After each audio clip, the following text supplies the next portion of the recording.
It seems to be an understanding of the presuppositionalists that nothing can exist independently of God, but that is a very elementary mistake in philosophy of religion, as logically necessary abstract objects must exist independently. Mm-hmm. And then he goes on then to justify his belief in the dependence of God on logic by saying, necessarily X depends on Y for its existence if and only if Y were not to exist, neither would X. So, if logical principles didn't exist, God would not exist. Therefore, if God exists, he depends on logical principles. And that just puts the presuppositionalist right back on the first horn of the dilemma. Their only way out is on the second horn, to say that logic depends on God. Any It all falls concept, apart. any concept of God must be preceded conceptually by logic itself. If you're going to refer to something like a God, some concept that is coherent, the laws of logic must be conceptually prior to that. So Chris Bolt and others have a really lame objection to this. They basically say that what LeBlanc and Martin are doing here is straw manning the presuppositionalist, because the presuppositionalist's position is that logical principles are not contingent.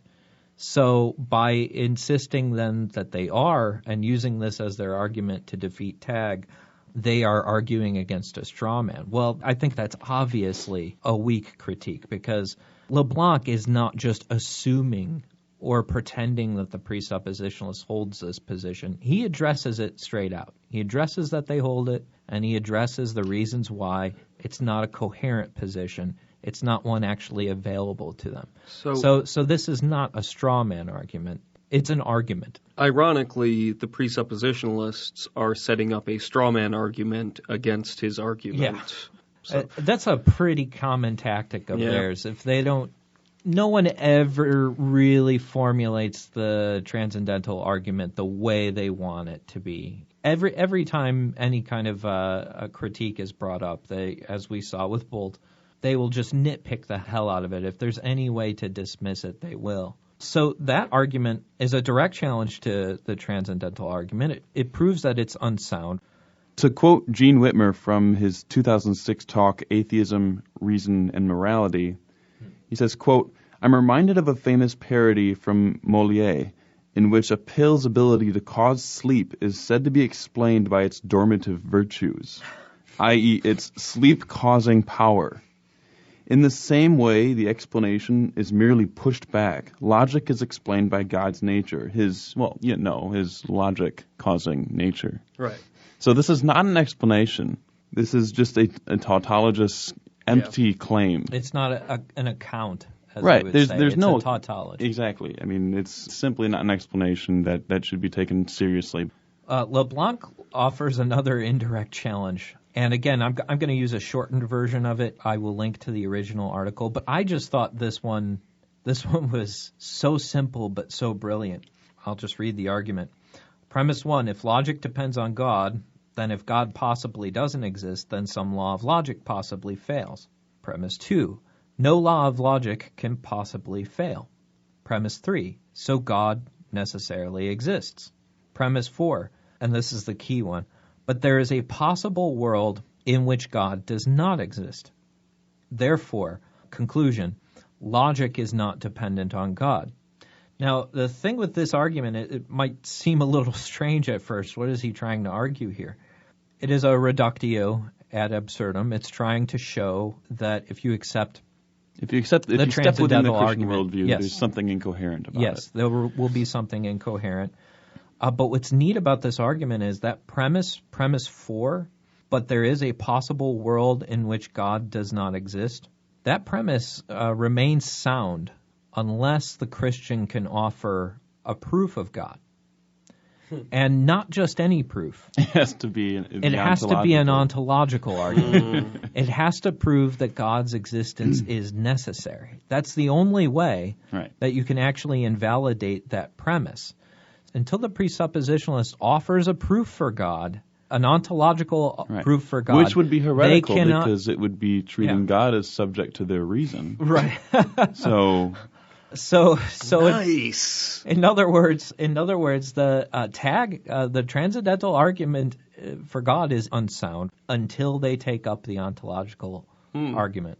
Which, Wow. good luck with that. Yeah. A lot of theologians. I mean, of course, there's many different ontological arguments, but a lot of theologians won't even touch ontological arguments. Mm-hmm. Thomas Aquinas Yeah.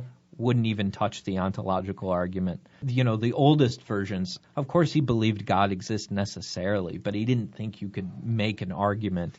No, it was one of his proofs for God, is the ontological argument. But That was St. Anselm. Anselm, yeah. Anselm. Oh, you're right. yeah. You're right. And, I'm getting my Catholic yeah. theologians confused.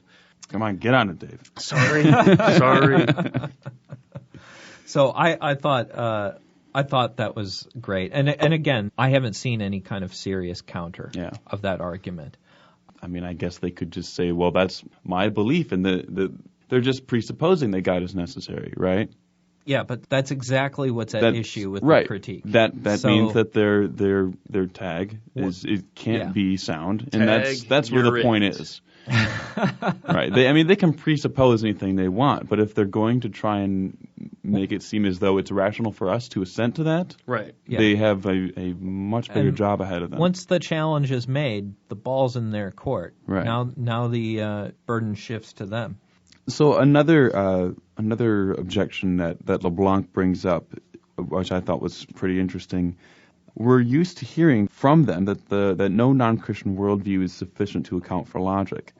In fact, this is an essential premise to the transcendental argument, that no such possible worldview could ever account for this, that they're all necessarily logically incoherent. So what would it mean for somebody to account for logic? Is pointing to the fact that your nature is such that your thoughts are unable to conceive of a square circle? Is that good enough to account for logic? It sure seems that is exactly how God is accounting for logic. Is it not sufficient then for our own account of logic? For me to just recognize that I'm unable to even conceive of an object that is a square circle? For me to be unable to do that, is that not good enough? Because it sure seems like that is exactly what they're saying of God. One could maybe say that, this kind of self-justification could not really hope to account for the universality of logic. But is this true? It is impossible for anybody that has existed or ever will exist to be able to conceive of a square circle. So this suggests that logic can be universally justified in the same sense that God justifies logic through himself. These laws of logic, like the law of non-contradiction, can be known a priori in a self-justifying manner. They're necessarily true. Another concern was that any kind of explanation of what it would mean for God to account for logic, it seems like that would include, if the explanation of that is because God thinks logically and there's just logic happening in God's mind, why is that there? Necessarily, God knows all true propositions right out of the box. He doesn't need to reason to them. So if God's mind is always inferring to conclusions, he's always reasoning, right? Because that's how logic is justified. Yeah, sure. If that's what he's doing, it seems reasonable for us to ask why. To intentionally and genuinely infer something, it suggests a goal of gaining understanding by going through a linear process which ends in new knowledge in the case of inductive inference, or better understanding of the relationships of different premises in the case of deductive inference. It would seem that a robust explanation of what it means for God to account for logic would explain why it is that God, why his thoughts are busy inferring to conclusions that he's already aware of. Mm-hmm. Yeah. That seems very strange. Right. Yeah, so if all of our logical principles are somehow entities, right, transcendent entities, because they are the contents of the mind of God, I see. So why the rules of inference? There's no need, because in any deductive argument, right, all the information in the conclusion is going to be contained in the premises. The conclusion offers no additional information, to us fallible human beings.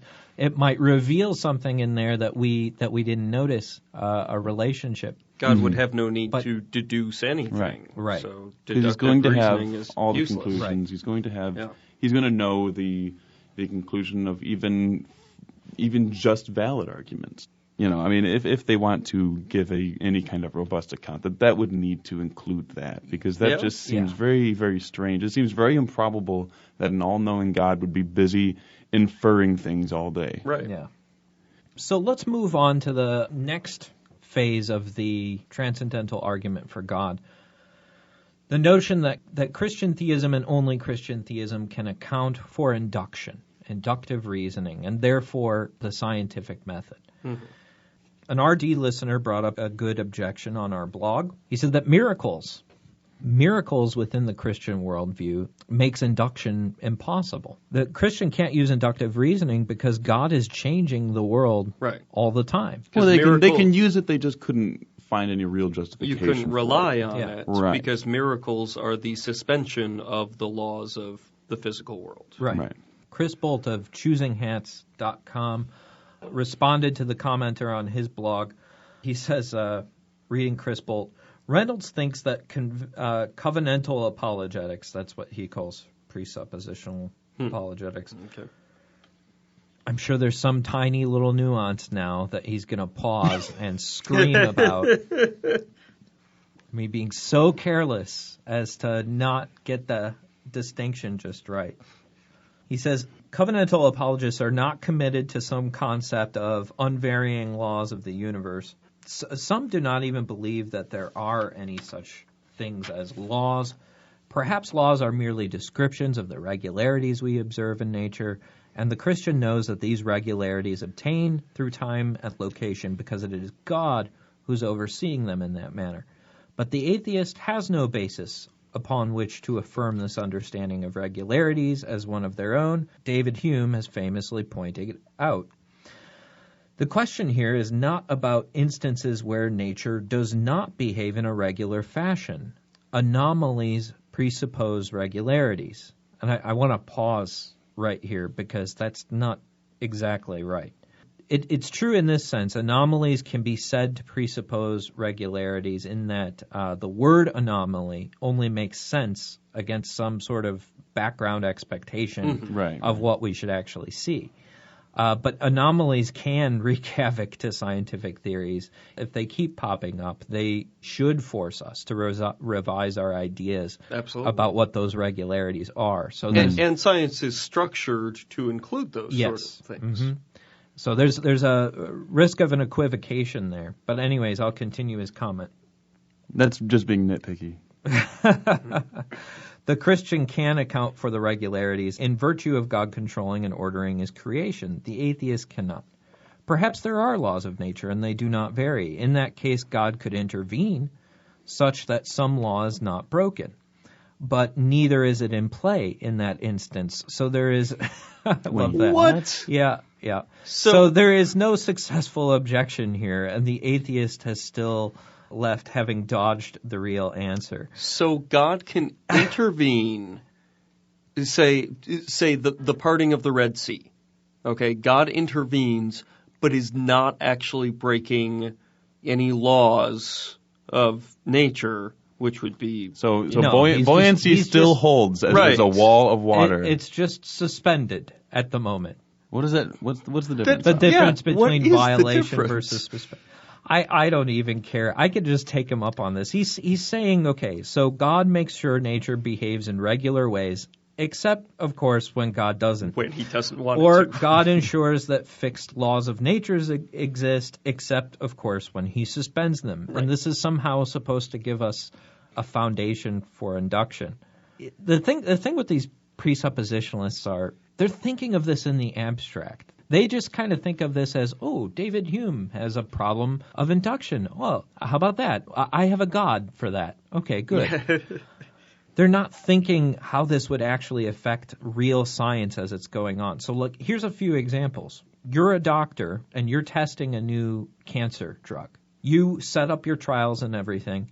Now, the people who responded to the treatment, were they really responding to the treatment? Or is this just an instance of God actually intervening and healing them? Or placebo. How do we know what they're actually responding to? Right. A seismologist is poring over data from a recent earthquake. Is this caused by plate tectonics? Or is God just smiting people? Right. And of course they could say, okay, so God is smiting people, but he's doing it through plate tectonics, right? He's doing it through some sort of natural process. Which happens in the Old Testament. Fine. That means they can say that no violation or suspension of natural laws occurs. But that doesn't help us to predict when the next earthquake is